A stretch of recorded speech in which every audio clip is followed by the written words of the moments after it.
So Kemi, what do you think? What are the opportunities you think you have in your own area in rentals? Mrs. Z, thank you once again. You got me thinking when you mentioned the opportunities in the post-COVID.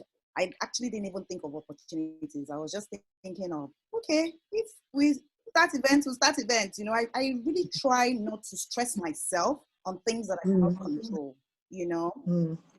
You got me thinking, and then I had to go do a research. I mean, I have trucks. I have a lot of vehicles that I use for my deliveries. So rental companies can latch onto that, and they can start using their trucks for haulage, for manufacturing companies, for food companies. They can do deliveries for them.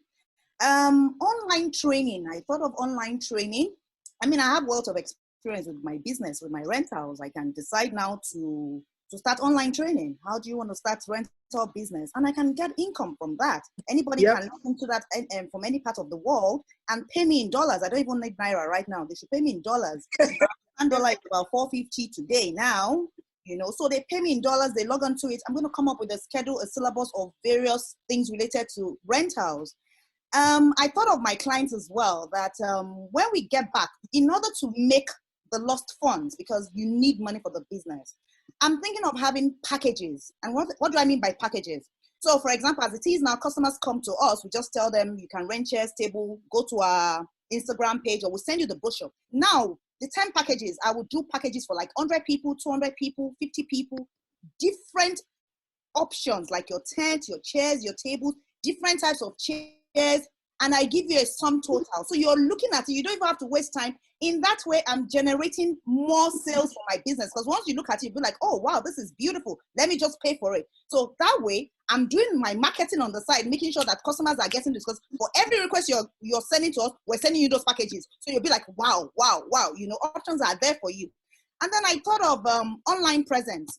This time, everybody is online. I mean, you can't even dispute that fact.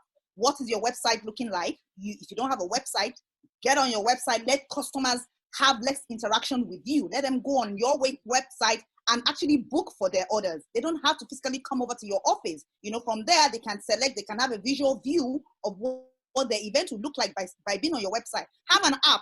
I developed an app about 2-3 years ago. Nigerians don't like to use the app. We would rather them not even call us. But now we'll just tell them, please go to the app and place your order. From there, you can see a catalog of all the things that we have, you know. Then I thought of, what's it called? Facial mask. I realized that most of the companies in China that I deal with, they started selling facial masks. I was wondering what was going on. So that's also an opportunity for revenue generation. You can start selling facial masks. Hand sanitizer stands. People can actually buy them and resell. You can make income from there as well. Also, for the rentals, you can do a yard sale. Go to your warehouse, look at the things that are obsolete that you can no longer use again. Sell them, generate income from there as well. You know, because, I mean, you just have to be proactive. You have to be thinking out of the box. And the most important thing is, for me, is as if I'm going to start the business afresh. I'm going to lose about 2 months. I'm going to go back to the drawing board. Kemi, how can you be on top of your game?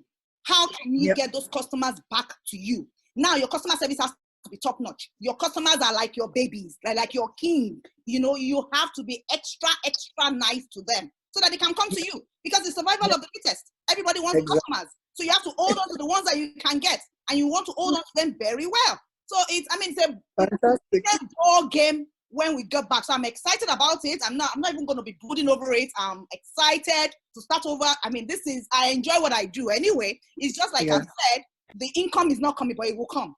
It will come. Exactly.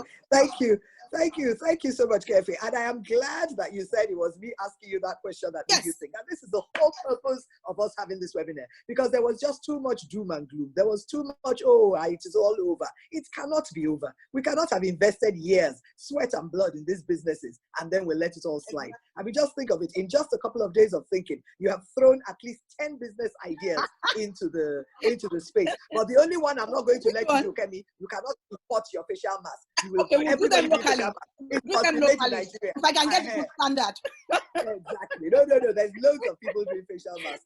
So thank you. Thank That you, was Ma. amazing. Thank you, And Ma. thank you for sharing from the heart, Thank you, because Ma. this is about telling it as it is. Whatever it is, everybody can, begin to think. But anyway, when we get to the question and answer, but I just want people to understand it's just about sitting down and thinking. Like you, Kemi, the first 2 weeks of the lockdown, I locked down. I didn't even do anything.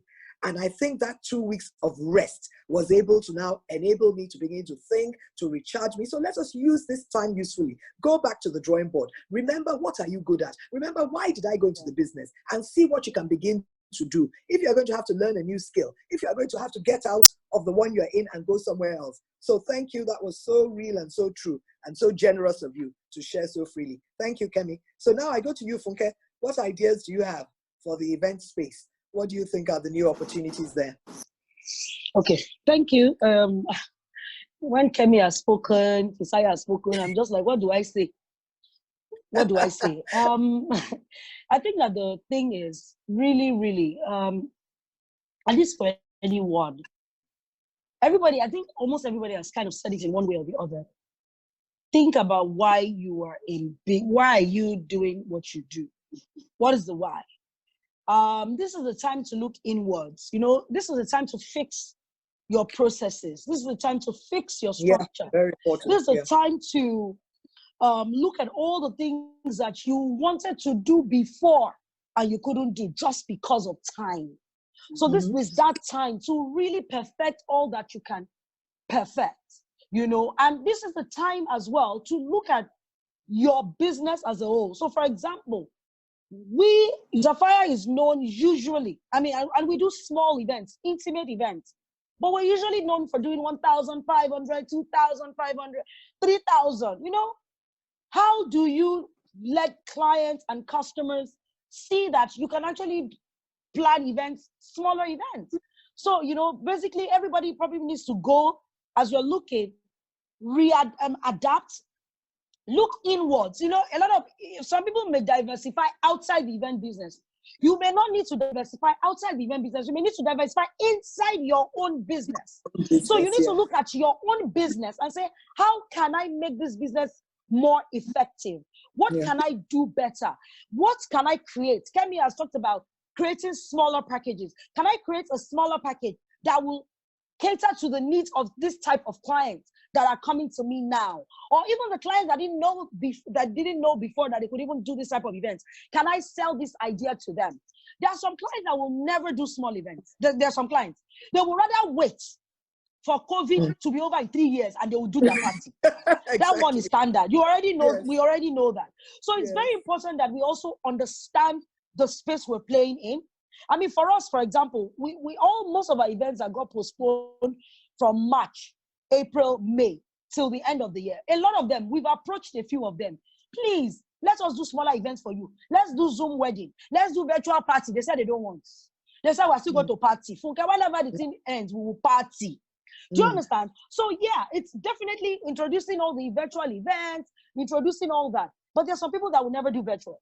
Some people will never do it. So virtual is good, but some people will still not do it because of all the different things, the different difficulties that also come with it. Yeah. So the key thing is for us to be creative, definitely diversify within. Even online. When Kemi mentioned online training, I was just laughing because I was just like, at Zafira, we've always been training and everything. And we had even been working on our online training before this happened. And we're just like, this is our online training that we've been trying to do. Let's quickly get it done now. NEPA is gone. Okay, it's back. So let's get it done now. So basically, this is the time to really look inwards. This is the time to look at the different parts of your business and look at how you can actually make it work. If you have to have different teams for different products, this is the time for content creation. Content. Let's create content. Fisara talked about curated events. We all have content. What can you produce online? We're talking about technology. We're talking about the digital space. That's how we're going to be able to make money.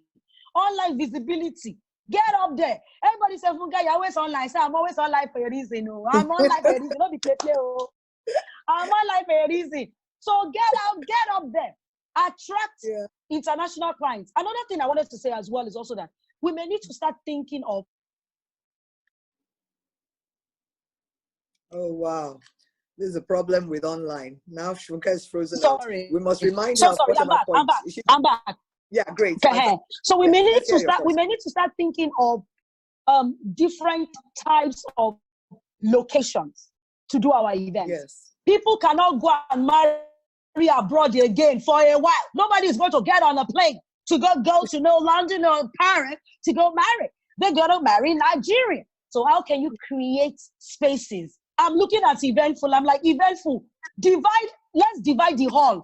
That parking space, Eventful, let us go and create a fantastic garden. You know, let's do something that people will come there, come and do destination events in Nigeria. Until one day, Expo. Don't worry. We shall do it. Will be a partnership. But you know, Funke, you're so right. But you know, people are going to be looking for those kind of locations. Yes. Can you hear me? Absolutely right. Okay. Yes, we can hear you. We heard everything you said. Fantastic. Yes. Funke, one of the most important things you said is the issue about looking inwards and using this time to develop a lot of businesses are not structured. This is the time to structure your business, to getting all the processes, all the things you wanted to do now because you've never had time. Interestingly enough, we had our strategy retreat in February and we had just formed committees to look at different kinds of things. Meanwhile, because we're so busy, we never sat down to settle and look at those committees. The whole of last week, we were able to do that, one day for each committee. So you can spend that time, look inwards, and look inwards in terms of venues in Nigeria. You cannot even know how beautiful Ekpe is. There's some areas in Ekpe that if you go there, it is as pretty as anywhere on the Mediterranean. So, we have to invest in those kind of areas. And we have to look at all kinds of different ways. As you said, we are creative people. We will make it work. But I think it's really, really important that you said that about business processes and structures, because really at the end of the day, the businesses that are going to survive this season of difficulty are the businesses that have processes and structures. If you don't have those processes and structures now, it's going to be very, very, very difficult to surmount all the issues that are going to be at stake. So it's a good time to start and do that. So thank you, Funke. Thank you for that.